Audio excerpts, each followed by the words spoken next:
What's up, guys? This is Coach Grant with First Down Training, and today we're going to be breaking down a wide receiver football IQ quiz to test your knowledge of the position. So I hope this video helps you guys out. Hope it could teach you a few new things, but also, fellas, if you're a receiver and you guys would like a daily gym and on-field workout schedule, check out that very first link in the description below for our ultimate 8-week wide receiver workout plan. It's 8 weeks of daily wide receiver gym exercises, on-field drills broken down like Monday you're doing this, Tuesday you're doing that. We give you the exact sets and reps and examples of each lift and drill. So check out that very first link in the description below if you're interested in that, fellas. Let's get started with this video. So now, if you're not familiar with our wide receiver quiz style videos, what we do is we show a pre-snap look. We ask you a series of questions about this pre-snap look, give you a chance to pause the video, think about your answer, and then we go ahead and break down why it's right or wrong. So first things first here. This first question, I want to ask you guys, and again, I'm going to give you a chance to pause the video. What type of coverage is this? So what type of coverage? What's the name of this type of coverage? And I want you to think about what this DB's responsibilities are in this type of coverage. So what type of coverage is this? And what is the DB's responsibilities in this coverage? So you guys can go ahead and pause the video and think about your answer. So pause the video. All right, let's break this thing down. So if you guys said catch man coverage, catch man, not press man, not off man, catch man, you would be correct. Now, what is catch man coverage? So the reason why they call this catch man is essentially what he's trying to do is he wants this wide receiver to pick a side to release to. Let's say it's the outside, and he is going to quote unquote catch him and get hands on him. That's the catch part of this, and reroute him. So he is trying to maintain a like 2 to 3 yard gap in between him and the DB, right? So if you guys said catch man, that would be correct. And his goal is to get hands and reroute when this DB picks a side. So now, again, as a wide receiver, what do you want to do against this specific type of coverage? You want to close the distance with him. Now, there are a couple things that DBs are taught to do when you close the distance with them. If you come off the ball, and this wide receiver runs an actual, like a pretty bad route here, and we're going to talk about why it doesn't work in a second.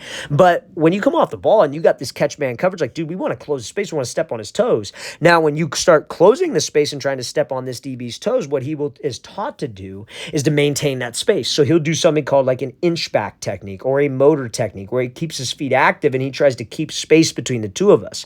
So when you're doing that, he's keeping space because eventually as a receiver, you gotta go. You gotta run your route. So then he could get hands if he maintains that gap of space. So that's why it's important for wide receivers when you guys start to close the space and you see this guy start to inch back, you have to continue closing the space. You got to continue eating up the cushion and almost go faster to try to close that distance. Now, in the first place, this wide receiver doesn't even close enough space. What he does here is he does a little jab release, and it gets the DB to jump, but this DB is still able to stay on his hip and not allow him to restack and not allow him to make a play on this because he doesn't close space. He allows him time to recover.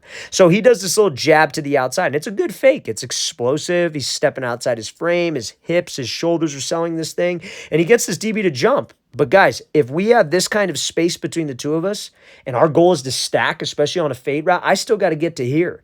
And if there's a gap between the two of us, he could easily cut me off to that spot and be right on my hip because I didn't close the space. If he would have done this same move, but would have attacked him first and then done the move, that would have been an easy restack and probably an easy completion. But because we left this kind of space that allows this DB to recover, get hands, be right on my hip, and guys, this is easy work for that DB. That is perfect catch technique coverage with an inside release fade. It doesn't get much better than that. So fellas, that's why I want to go over what type of coverage this was so you guys understand that we have to close space or else bad things are going to happen when we have this 2 to 3 yard away DB look. So again, a little bit different pace, not a question that we normally ask on these types about DB coverage, but I still think it's good to learn. So this DB, this is a two-part question. Number one, what type of coverage does this look like pre-snap, just based off the DB's stance and what he is doing? So what type of coverage does this look like?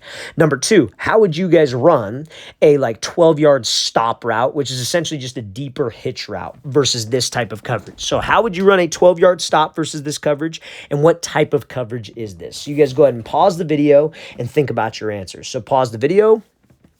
All right, let's break this thing down. So number one, if you guys said zone, that would be correct. Also, like kind of the more specific answer I was looking for would be press bail.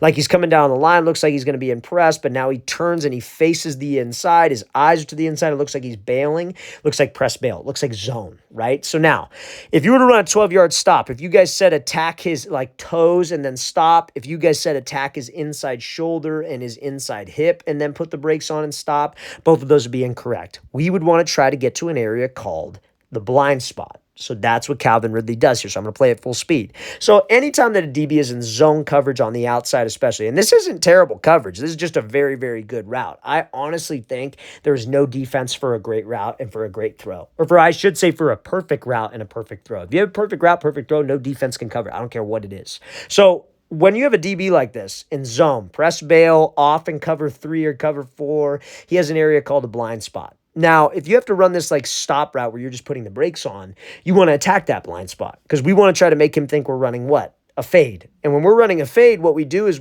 so Ridley, what he does is he gives this move to the inside called a vertical set.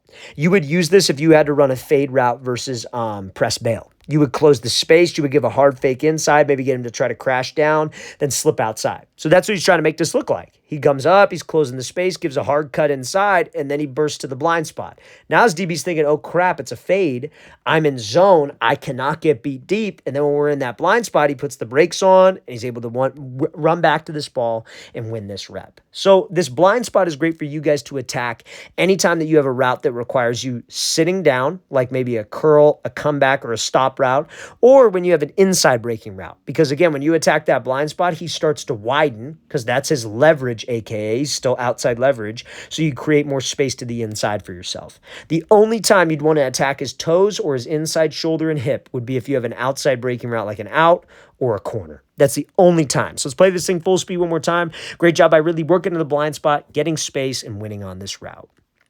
Okay, so now I'll give you a hint. This DB does not sit right here. He starts to bail in this example, okay? So first things first, I want to ask you, how would you guys run a 10 to 12-yard dig versus this like kind of bail coverage, or maybe you could consider it press bail, but this is zone coverage, obviously. How would you guys run a dig route, 10 to 12-yard dig versus this zone coverage look? So you guys go ahead and pause the video and think about your answer. So pause the video.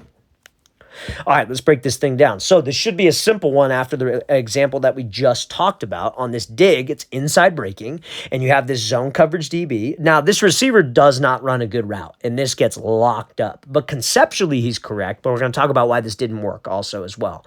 But what you would want to do is you would want to attack this DB's blind spot, right? So anytime we have zone on the outside, his eyes are to the inside and his stance is facing the inside. He has a blind spot, 100% guaranteed.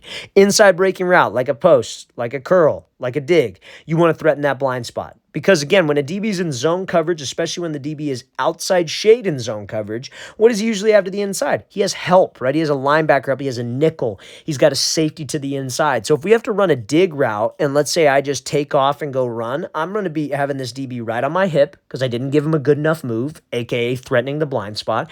And he's got safety help. So it's a very, very tough window for the quarterback. Let's try to threaten him with an outside breaking route, an outside fade, whatever, so he can widen. And now I got a bigger throwing window between the corner and between the safety. So that's what this receiver does. He does a great job of it. He attacks the blind spot, works to the blind spot. DB starts to widen, but his break point is not the greatest. At the break point, he takes way too many steps and he kind of drifts. Reason why he does that is I want you to pay attention to his hands, right? So at the break point, his hands kind of die.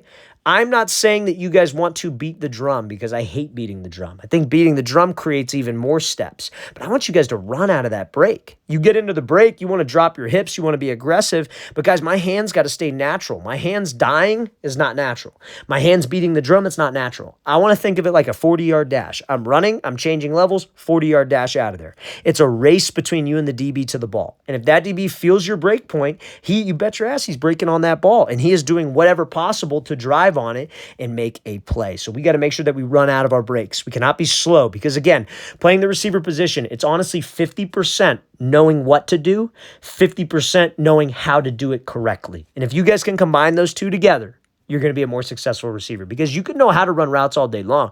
I'm pretty confident I could teach anybody to run routes. That is some kind of knowledge, right? Even if they don't play football. The hard part is teaching them the technique because, like, let's say you got a guy who's just not an athlete, right? Never played sports. I guarantee you I could get him to understand this stuff. But it's the technique that he's probably not going to have down. Retrospect, if you have the technique down, I think I could teach you to do this, and that is what ultimately our goal is. Can we get the football IQ side of things down, and can we also get the technique down? All right, fellas, really want to thank you for watching. I really appreciate it. If you have any questions at all, don't hesitate. Leave those in the comment section below. Always appreciate the feedback. It's always great to hear from you guys. And again, fellas, if you'd like an 8-week wide receiver on-field and gym workout schedule, everything wide receivers need to do in the gym and on the field, check out that very first link in the description below. We'd love to get you on that. I'll see you guys next time.